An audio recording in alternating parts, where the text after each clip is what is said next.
yang gagal paham memahami kepemimpinan Iran sebagai sebuah dinasti monarki yang dibalut dengan jubah agama. Kesalahpahaman ini muncul karena pemimpin tertinggi pertama adalah Ayatollah Ruhollah Khomeini dan pemimpin tertinggi kedua adalah Ayatollah Ali Khamenei. Kemiripan nama belakang ini seringkali memicu dugaan bahwa keduanya berasal dari satu garis keturunan keluarga yang sama. Padahal faktanya, antara Ruhollah Khomeini dan Ali Khamenei tidak ada hubungan darah sama sekali. Mereka berasal dari keluarga yang berbeda, dengan sejarah migrasi, garis keturunan imam, dan hierarki klerikal yang berbeda pula. Nama Khomeini dan Khamenei murni bersifat toponimik. Artinya nama tersebut diambil dari nama kota asal leluhur mereka. Keluarga Ruhollah Khomeini adalah keturunan keluarga Musawi. Mereka mengklaim garis keturunan yang ditarik hingga ke Imam Syiah ketujuh, yaitu Musa Al-Kadhim. Sejarah keluarga ini membentang melintasi batas negara. Leluhur Khomeini bermigrasi dari Nishapur menuju Kerajaan Awadh di India pada abad ke-18. Karena tinggal lama di India, keluarga ini pada awalnya menggunakan nama belakang Hindi. Barulah pada awal abad ke-19, kakek Ruhollah kembali ke Iran dan menetap di sebuah kota kecil bernama Khomein.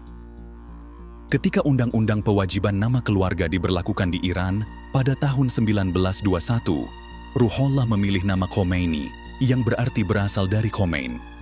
Kakaknya, Morteza, bahkan memilih nama Pasandideh. Sementara saudaranya yang lain, yaitu Nuruddin, tetap menggunakan nama Hindi. Di sisi lain, keluarga Ali Khamenei memiliki akar yang sangat berbeda.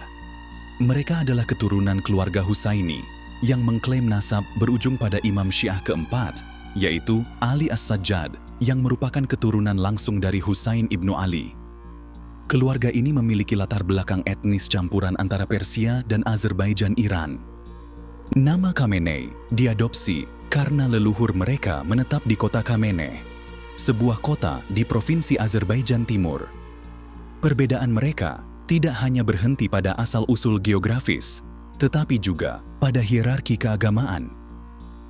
Ketika revolusi pecah pada tahun 1979, Ruhollah Khomeini sudah berada di puncak hierarki ulama Syiah. Ia adalah seorang Grand Ayatollah dan seorang sumber rujukan utama bagi umat. Suaranya adalah hukum. Otoritas religiusnya tidak tertandingi. Sebaliknya, Ali Khamenei pada awalnya hanyalah seorang ulama tingkat menengah. Bahkan, ketika Khomeini wafat pada tahun 1989, konstitusi Iran harus diubah secara mendadak agar Ali Khamenei, yang saat itu belum bergelar Grand Ayatollah, dapat naik takhta menjadi pemimpin tertinggi sesuai kehendak para petinggi negara. Namun, meski Ruhollah Khomeini dan Ali Khamenei tidak memiliki ikatan darah dan berangkat dari latar belakang sosial klerikal yang sangat berbeda, keduanya dipersatukan oleh satu hal yang jauh lebih kuat dari sekadar genetik, yaitu penolakan mutlak terhadap dominasi Barat. Mereka berdua berdiri teguh dengan ideologi bahwa campur tangan asing, khususnya dari Amerika Serikat dan Inggris, adalah sumber dari segala kerusakan di dunia Islam. Di tangan Khomeini, perlawanan ini adalah soal akidah dan teologi. Sementara di tangan Khamenei, perlawanan ini berevolusi menjadi strategi bertahan hidup geopolitik. Dan kini, di tangan Mojtaba Khamenei, perlawanan ini adalah soal dominasi bayangan. Ayatollah Ruhollah Khomeini adalah seorang arsitek ideologi. Ia memperkenalkan konsep pemerintahan yang dikenal dengan istilah wilayatul faqih.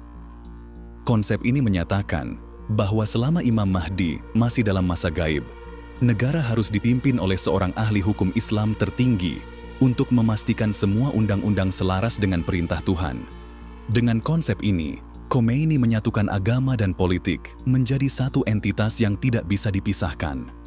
Namun, kejeniusan politik Khomeini yang paling menakutkan bagi Barat bukanlah pada struktur pemerintahannya, tapi pada bagaimana ia mengonstruksikan musuh-musuhnya. Di era Perang Dingin, anti-imperialisme biasanya menjadi domain kelompok sayap kiri, komunis, atau nasionalis sekuler. Khomeini mengambil narasi anti-imperialisme itu melucuti elemen sekulernya, dan mengubahnya menjadi sebuah doktrin teologis absolut. Di bawah kepemimpinannya, Amerika Serikat bukan sekadar rival geopolitik atau pesaing ekonomi. Amerika dipandang sebagai syaitan ebozorg atau setan besar. Sementara itu, Israel dilabeli sebagai setan kecil. Terminologi ini bukan sekadar hiperbola retoris atau gaya bahasa politisi. Penggunaan kata setan memiliki resonansi emosional dan spiritual yang sangat dalam bagi masyarakat religius Iran. Setan dalam teologi Islam adalah entitas yang arogan, penggoda, korup, dan musuh abadi kebenaran ilahi. Dengan melabeli Amerika Serikat sebagai setan besar, Khomeini sedang membingkai konflik geopolitik menjadi perang kosmik antara kekuatan kebenaran ilahi melawan kekuatan batil. Amerika digambarkan sebagai kekuatan jahat yang mempromosikan sekularisme, kapitalisme eksploitatif, dan imperialisme budaya yang bertujuan menghancurkan Islam. Itulah sebabnya, berdamai dengan Amerika Serikat dalam logika ini sama dengan bersekutu dengan iblis itu sendiri. Ini adalah sebentuk murtad politik. Ini adalah fase pembakaran ideologi.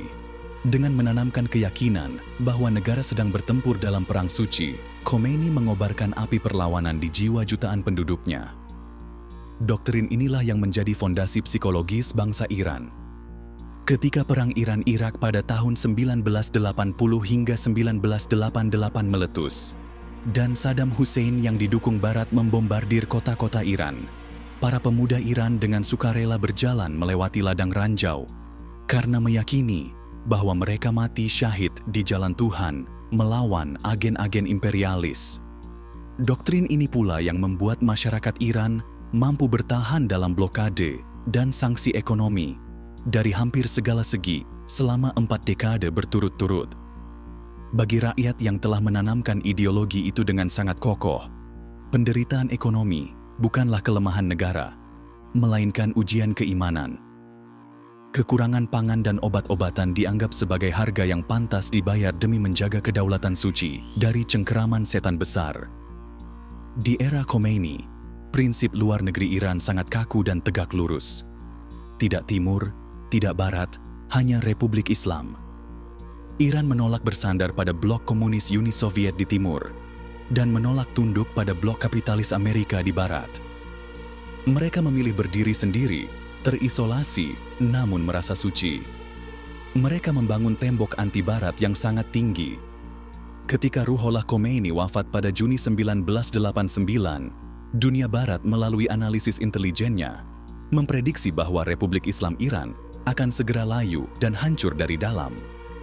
Analisis ini didasarkan pada asumsi bahwa karisma mistis Khomeini adalah satu-satunya perekat yang menyatukan faksi-faksi revolusioner yang saling berseteru.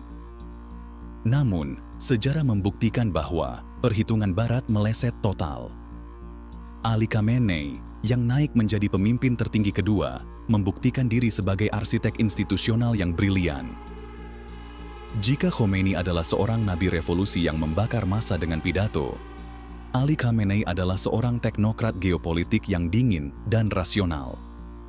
Khamenei menyadari bahwa retorika setan besar dan api revolusi saja tidak akan cukup untuk menangkis rudal jelajah Tomahawk atau pesawat pengebom siluman Amerika.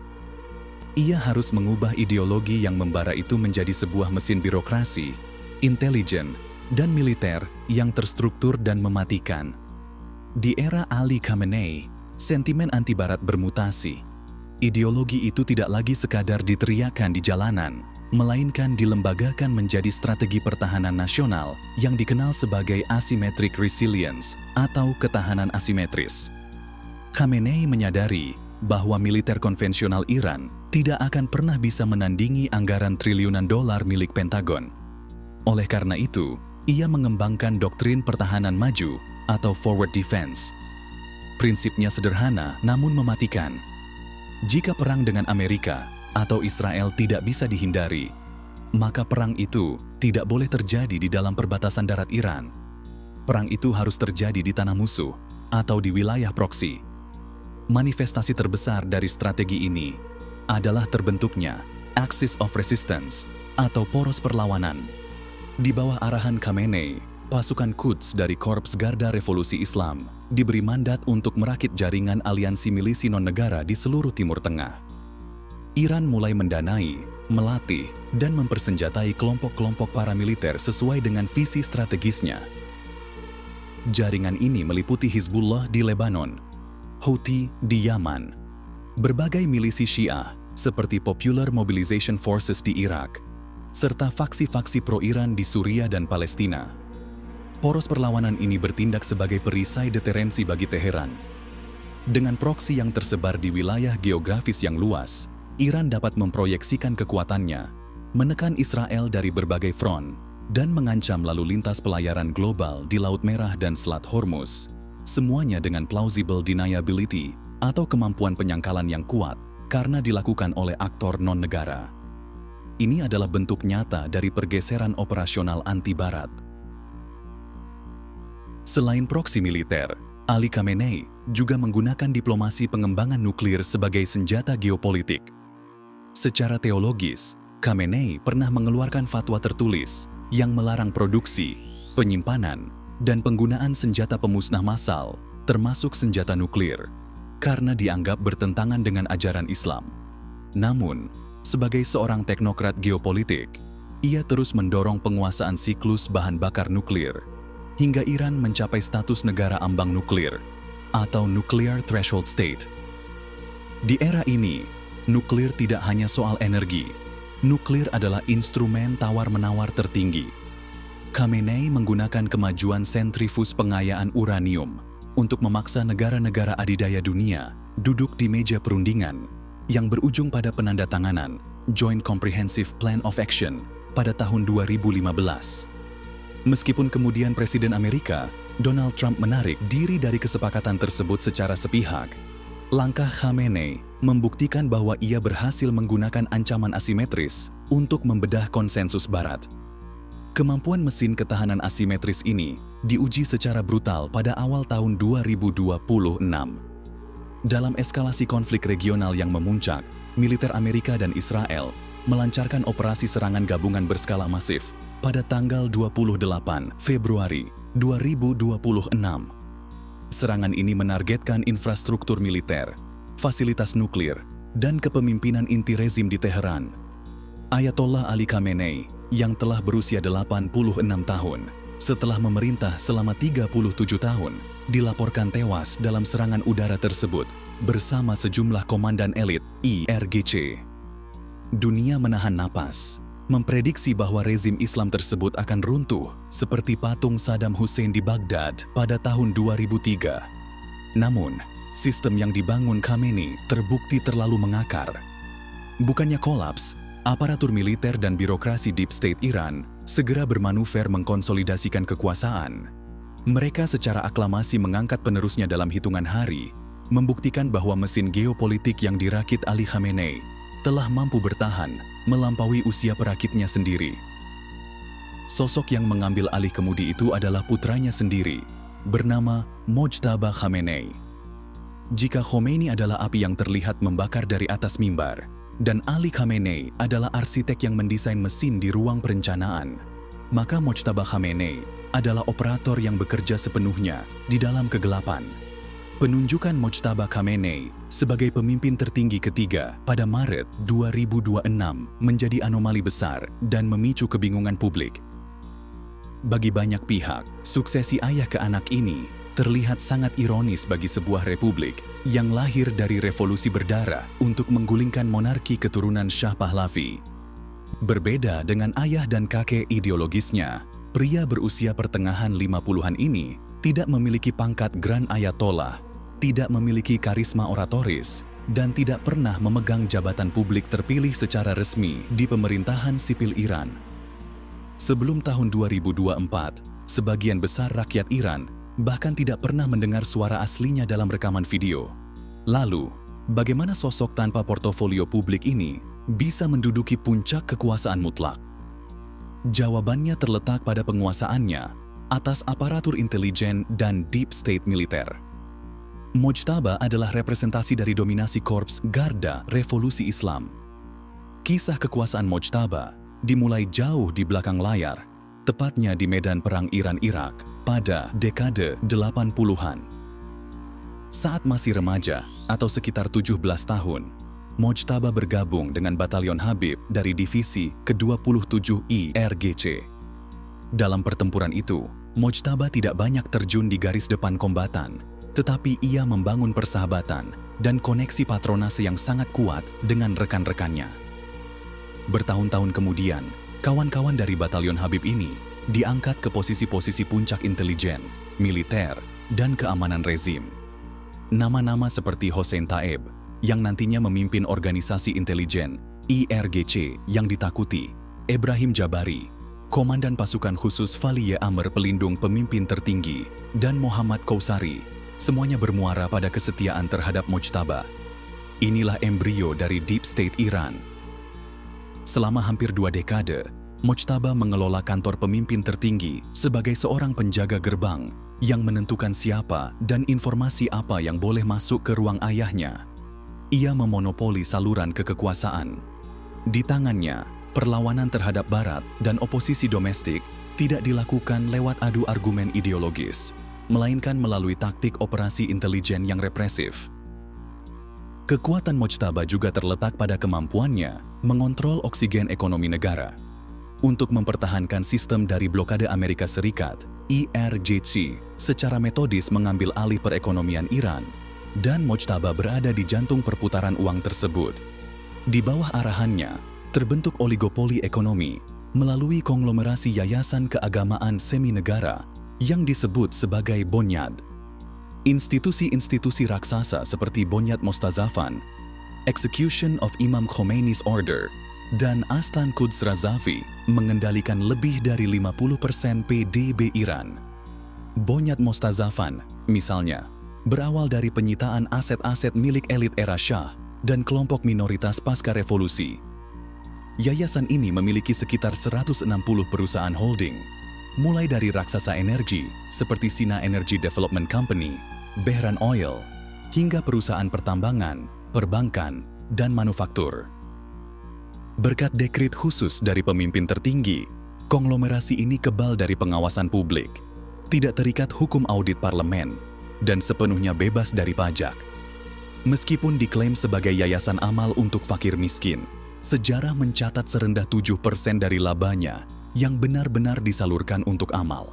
Laba fantastis bernilai miliaran dolar ini dicuci dan disalurkan kembali melalui sayap teknik IRGC untuk mendanai operasi bawah tanah, mempersenjatai milisi proksi di Suriah dan Lebanon, serta memelihara kesetiaan para jenderal IRGC. Ketika sanksi Amerika memperketat jalur finansial Iran, Mojtaba bermanuver lebih jauh dengan merestui operasi armada hantu. Sistem perbankan bayangan ini menggunakan entitas asing untuk menjual minyak selundupan ke pasar internasional, terutama ke negara Cina. Praktik pergantian bendera kapal, manipulasi radar pelacakan, dan transfer minyak antar kapal di lautan lepas menjadi tulang punggung yang memastikan kas IRGC tetap penuh meskipun perbankan formal Iran di blacklist oleh sistem SWIFT global. Dengan kata lain, Mojtaba Khamenei adalah CEO dari sebuah korporasi intelijen militer bernilai puluhan miliar dolar. Transisi kekuasaannya pada tahun 2026 menegaskan bahwa rezim di Teheran kini secara de facto bertransformasi dari sebuah negara ulama teokratis menjadi kediktatoran junta militer yang dijalankan oleh faksi IRGC. Presiden sipil seperti Masoud Pezeshkian dikabarkan tidak memiliki gigi sama sekali. Pengangkatan menteri-menterinya diveto oleh Dewan Militer IRGC dan pemerintah sipil sepenuhnya dipinggirkan. Sentimen anti-Barat hari ini bukanlah tentang ideologi agama yang suci, melainkan rasionalisasi untuk memelihara cengkeraman kekuasaan militer dan ekonomi di tangan segelintir elit deep state. Salah satu aspek paling menarik dari evolusi perlawanan Iran adalah bagaimana Teheran menavigasi tatanan dunia multipolar untuk mengakali sanksi. Kita ingat bahwa Ruhollah Khomeini dengan bangga mendeklarasikan tidak Timur, tidak Barat sebagai fondasi kebebasan Iran. Ia sama-sama mengutuk imperialisme kapitalis Amerika dan ateisme komunis Uni Soviet. Namun, realitas geopolitik memaksa pewaris ideologinya untuk bersikap pragmatis. merasa terus dipojokkan dan dikepung oleh pangkalan militer Amerika di kawasan Teluk, Ali Khamenei, dan faksi-faksi keamanan Iran, secara bertahap memutar kemudi kebijakan luar negerinya menjadi look to the east atau melihat ke timur. Mereka menyadari bahwa satu-satunya cara membuat tembok anti-barat itu kebal dari isolasi adalah dengan bersandar pada punggung kekuatan yang juga memiliki sentimen bermusuhan terhadap hegemoni Washington. Kebijakan ini memicu kelahiran apa yang oleh para analis barat pada tahun 2023 dijuluki sebagai poros kring, yang berarti China, Rusia, Iran, dan North Korea. Ini bukan sekadar aliansi diplomatik biasa. Ini adalah blok alternatif yang berbagi tujuan bersama, membongkar dominasi sistem keuangan berbasis dolar Amerika, dan melemahkan pengaruh militer NATO dan Amerika Serikat. Puncak manuver dari pergeseran ini adalah penandatanganan perjanjian kerja sama strategis komprehensif 25 tahun antara Iran dan China pada Maret 2021. Meskipun rincian resminya disembunyikan rapat-rapat oleh kedua negara, draft dokumen setebal 18 halaman yang bocor ke media menyingkap ambisi raksasa di baliknya. China dilaporkan berkomitmen untuk menanamkan investasi masif sebesar 400 miliar dolar ke dalam perekonomian Iran selama 25 tahun ke depan. Dana sebesar 280 miliar dolar akan disuntikkan untuk mengembangkan ladang minyak, gas, dan infrastruktur petrokimia Iran. Sementara 120 dolar miliar sisanya akan digunakan untuk memodernisasi infrastruktur transportasi, rel kereta, pelabuhan, dan telekomunikasi demi menyambungkan Iran dengan inisiatif Belt and Road China. Sebagai imbalan atas penyelamatan ekonomi ini, Beijing mendapatkan jaminan pasokan minyak yang stabil dari Teheran dengan diskon harga yang sangat miring.